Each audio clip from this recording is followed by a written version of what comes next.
Eve teasing এর অপরাধে গ্রামের বিচার সবার মধ্যমণিতে বসে আছি। সবাই রাগী চোখে আমার দিকে তাকিয়ে আছে। এর মধ্যে বিচারক শফিক সাহেব বলে উঠলেন, আজ আমার মতে কোনো সিদ্ধান্ত নিব না। ইফটিজিং এর শাস্তি কি হতে পারে তা আপনারা বিচার সবাই উপস্থিত আছেন, তারাই সিদ্ধান্ত নিবেন। কেননা হৃদিতা আমার মেয়ে, আর ওই ছেলেটা আমার মেয়ের সঙ্গেই অসভ্যতামি করেছে। শফিক সাহেব রাগে শরীর কাঁপিয়ে বলে উঠল, কেননা প্রতিটি বাবাই এরকম রাগান্বিত হয়ে ওঠা স্বাভাবিক। সে জায়গা থেকে শফিক সাহেবও ব্যতিক্রম নন, তার জায়গায় সে অটুট। দেখুন, আজ যদি এই ছেলেটাকে আমরা গ্রামবাসী ছাড় দেই, তো আজ শফিক সাহেবের মেয়ের সঙ্গে ইফটিজিং করেছে, কাল আমাদের মেয়ের সঙ্গে যে ইফটিজিং করবে না তার কি গ্যারান্টি আছে? সুতরাং আমি আজ এই ছেলেটার উপযুক্ত শাস্তি কামনা করছি, যাতে এই জঘন্য কাজ না করতে পারে। জাবেদ সাহেব এলাকার বড় নেতা, তিনি এসব কথা বলে উঠলেন। তার সঙ্গে বিচার সবাই তার কথাতে একমত হয়ে গেল। তার আগে ইফটিজিং এর বিষয়টা পরিষ্কার করে ফেলি, শুনুন তাহলে। আমি রনি হাসান, এবার ইন্টার দ্বিতীয় বর্ষে পড়ছি, এবং যে মেয়ে আমার নামে নালিশ করছে তার নাম হৃদিতা, আমার ওই ক্লাসমেট। হৃদিতার সঙ্গে আমার প্রায় 2 বছরের একতরফা ভালোবাসা ছিল। আমি ভালোবাসলেও হৃদিতা আমাকে ভালোবাসতো না। আপনারা হয়তো ভাবছেন হৃদিতা আমাকে ভালোবাসা না দেখে তার সঙ্গে ইফটিজিং করছি। না, আমি ইফটিজিং করিনি। সত্য কথা বলতে হৃদিতা যেমন ভদ্র তেমন সুন্দরী, যার দরুন কলেজের সব ছেলেদের ক্রাশ ছিল হৃদিতা। এর মধ্যে আমিও ব্যতিক্রম হতে পারিনি। সবাই হৃদিতাকে পছন্দ করলেও সাহস করে হৃদিতাকে ভালোবাসার কথাটি কেউ বলতে পারেনি। কেননা হৃদিতার বাবা রাজনৈতিক দলে ভালোভাবে ক্ষমতা সম্পন্ন ব্যক্তি। সে চাইলে একজনকে কোনো মিথ্যা মামলায় নিমিশে জেল অবধি পৌঁছাতে পারে, কিন্তু মানুষ হিসেবে তিনি যথেষ্ট সৎ। একদিন আমার চাচাতো বোন তানিশাকে দিয়ে প্রপোজাল দিয়েছিলাম হৃদিতার কাছে। সে প্রত্যুত্তরে একটা কথা বলেছিল, বাবা মার পছন্দের ছেলেকে সে নিজের স্বামী হিসেবে মেনে নেবে। কিন্তু এই প্রেম ভালোবাসা তার বিশ্বাস নেই।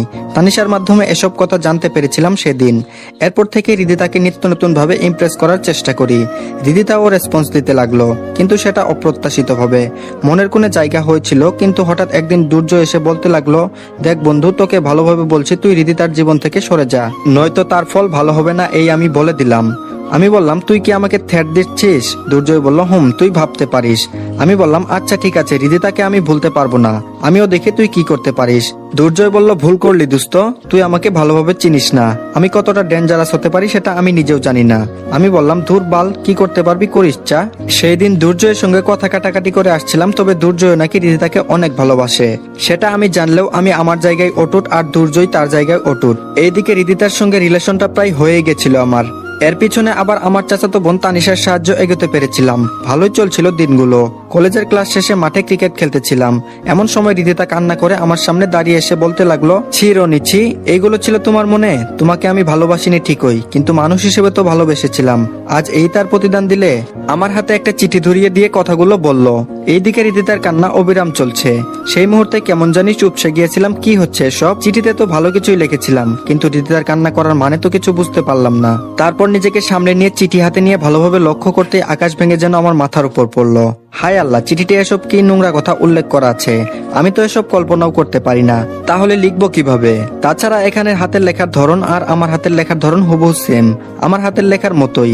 চিঠিটা পড়ে তারপর কাপা সুরে বলে উঠলাম, হৃদিতা বিশ্বাস করো, তোমার জন্য চিঠি আমি ঠিকই লিখেছিলাম, কিন্তু এসব বাজে নোংরা কথা আমি লিখিনি। হয়তো আমাকে কেউ ফাঁসাতে চাচ্ছে। একথা বলতেই হৃদিতা সবার সামনে ঠাস করে থাপ্পড় মেরে বলতে লাগলো, আমাকে কি বোকা পেয়েছিস? তোর হাতের লেখা আমি এর আগেও পড়েছি। এই নিয়ে আমার কাছে তোর চিঠি 10 বার এসেছে। আগের চিঠিগুলো পড়ে বুঝতে পারতাম তুই আমাকে ভালোবাসিস, কিন্তু আজ যে চিঠি আমাকে দিয়েছিস সেটা পরে আমি বুঝে গিয়েছিলাম তুই কেমন ছেলে।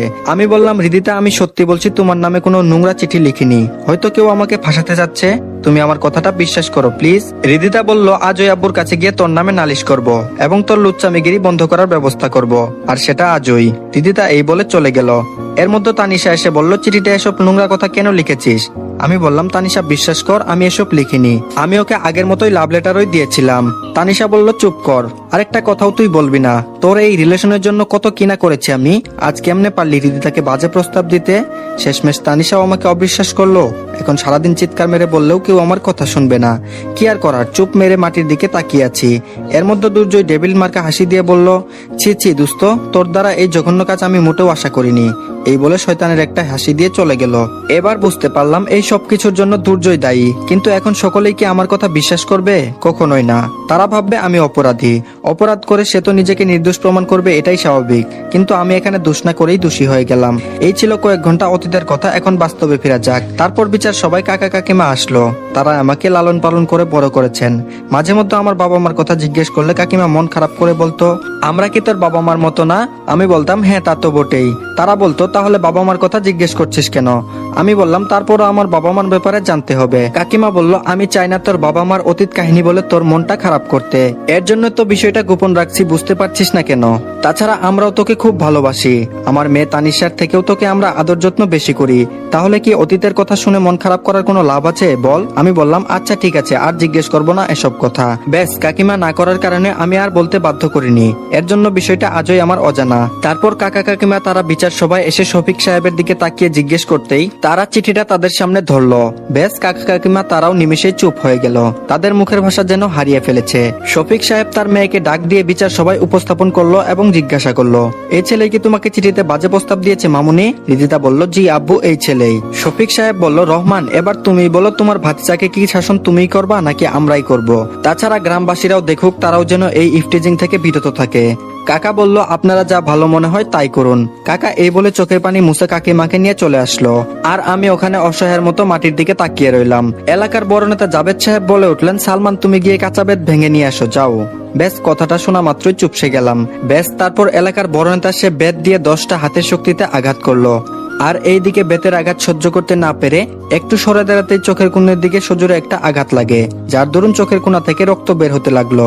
আমার এমন অবস্থা দেখে শফিক সাহেব বলল, জাবেদ ভাই থাক, ও ছোট মানুষ, এবার ওর ভুল বুঝতে পারবে। জাবেদ সাহেব বলল, এই ছেলে যা, রিদিতার কাছে গিয়ে সরি বলবি এবং সেই সঙ্গে গিয়ে এটাও বলবি তার আশেপাশে আর ঘুরঘুর করবি না। তারপর রিদিতার সামনে গিয়ে বললাম, রিদিতা আমার ভুল হয়েছে, আর তোমাকে বিরক্ত করব না। কান্না করে বলে ফেললাম, মায়ের আঘাতগুলো না যতটা কষ্ট পেয়েছি তার থেকে মান সম্মানের সব ধুলোয় মিশিয়ে গেল, সেটা ভেবে চোখ থেকে অজরে জল গড়ছে। আমার এমন করুণ অবস্থা দেখে রিদিতা মাথা নিচু করে ফেললো। সে হয়তো চাইছিল আমাকে শাস্তি দিতে, কিন্তু এভাবে যে সব হয়ে যাবে সেটা রিদিতা কল্পনাও করেনি। বিচার শেষে সবাই চলে গেল এবং রিদিতার বাবা শফিক সাহেব এসে বলল, এই ছেলে তুমি এটা ভেবে নিও না যে আমার মেয়ের সঙ্গে ইফটিজিং করার অপরাধে একটু বেশি শাস্তি দিলাম, এটা কিন্তু না। আমার মেয়ের জায়গায় অন্য মেয়ে থাকলেও আমি সেটাই করতাম। আমি বললাম, আপনাদের বিচারে যা শাস্তি আসছে দিয়েছেন, এখন এসব মানবতার কথা আপনাকে বলতে হবে না। অনেকটা রেগে শফিক সাহেবের মুখের উপর বলে আসছিলাম।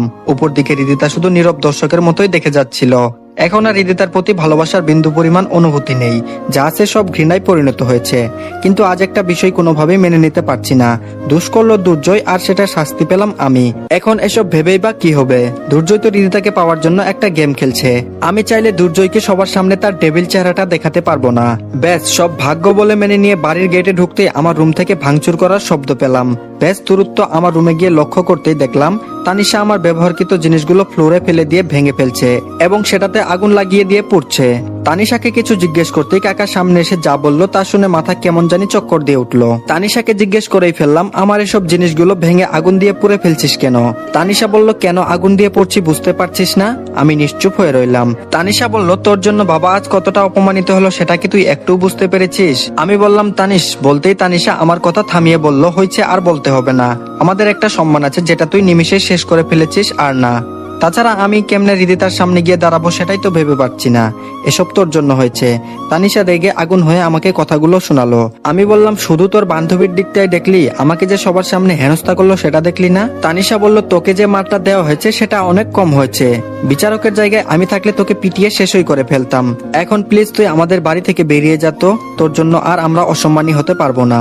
আমি বললাম, কি বলছিস এসব? তোরা ছাড়া আমার আপন কে আছে? তানিশা বলল, তুই এতিম অসহায় বলে আমার বাবা মা তোকে সেই ছোটবেলা থেকে রাস্তা থেকে তুলে এনে লালন পালন করেছে। এখন তো তুই আর ছোট নেই, যেদিকে খুশি সেদিকে চলে যা। তানিশার কথা শুনে নিমিষেই চোখের কোণে জল জমে গেল। তার মানে কাকা আমার রক্তের কেউ না। এসব ভাবতেই কাকা আমার রুমে এসে বলতে লাগলো, তানিশার মা এবার ওকে এই বাসা থেকে বের হয়ে যেতে বলো। কাকার কথা শুনে নিমিষেই মাথাটা কেমন যেন চক্কর দিয়ে উঠলো। তারপর নিজেকে সামলে নিয়ে বললাম, কাকা আজ একটা সত্য কথা বলবা? কাকা নিশ্চুপ হয়ে দাঁড়িয়ে রইল। আমি বললাম, আমি কি সত্যি এতিম? তোমরা আমার আপন কেউ না? শুনলাম আমাকে নাকি রাস্তা থেকে এনে তোমাদের বাসায় আশ্রয় দিয়েছ, সেটা কি সত্যি? কাকা বলল, হ্যাঁ, তানিশা যেটা বলেছে সেটা সত্যি। আমি বললাম, ও তার মানে আমি তোমাদের রক্তের কেউ না? কাকা বলল, না। এবার বুঝতে পারলাম এর জন্য কাকিমা আমার বাবা মার সম্পর্কে কিছুই জানায়নি। কথাটা শুনে কষ্ট পাবো বলে আমাকে জানায়নি, কিন্তু এমন একটা একটা দিন জানতে পারবো সেটা আমি কল্পনাও করিনি। এসব আনমনে ভেবে যাচ্ছি, এর মধ্যে তানিশা বলে উঠলো, এখন বল কবে আমাদের বাড়ি থেকে বের হয়ে যাবি? সবই তো শুনলি। আমি বললাম চিন্তা করিস না, কলেজ থেকে টিসি নিয়ে তারপর এখান থেকে সারা জীবনের জন্য চলে যাব। আপাতত কটা দিন আমাকে তোদের এখানে থাকতে দে, অনেক তো করুণা করেছিস, এবার না হয় এটাই শেষবারের মতো।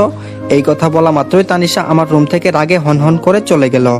আজ সত্যি নিজেকে খুব একা মনে হচ্ছে। কি থেকে কি হয়ে গেল কিছুই বুঝতে পারলাম না।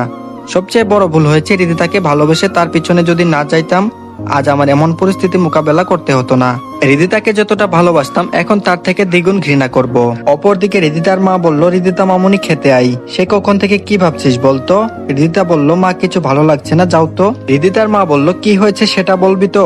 হৃদিতা কোনো কিছু না বলেই কান্না করে তার মাকে জড়িয়ে ধরে বলল, মা এখন কেমন জানি নিজেকে অপরাধী মনে হচ্ছে, কিছুই ভালো লাগছে না। হৃদিতার মা বলল, ও এই ব্যাপার, তাহলে তোর বাবার কাছে নালিশ করলি কেন? হৃদিতা কান্না করে বলল, আমি কি জানতাম বাবা জাভেদ আঙ্কেলকে দিয়ে এইভাবে ওকে মার খাওয়াবে। হৃদিতার মা বলল, তোর জাভেদ আঙ্কেল তো মানুষকে কম মারে না, সেটা তো এই এলাকার মানুষ সবাই জানে। আচ্ছা যাই হোক, এখন এসব চিন্তা বাদ দিয়ে খেতে আই। হৃদিতা বলল, ওকে যাচ্ছি, তুমি যাও। প্রতিদিনের মতো আজ সকাল 8টায় টেবিলে খেতে বসেছি। এর মধ্যে তানিশা এসে পাশের চেয়ারটা টেনে বসলো। কাকিমা খাবার পরিবেশন করছে। এর মধ্যে তানিশা বলে উঠলো, মা ওকে পোলাও মাংস সব খাওয়াও, ও কথা দিয়েছে সপ্তাহখানেক এখানে থাকবে, তারপর এখান থেকে চলে যাবে। ঠিক বললাম তো?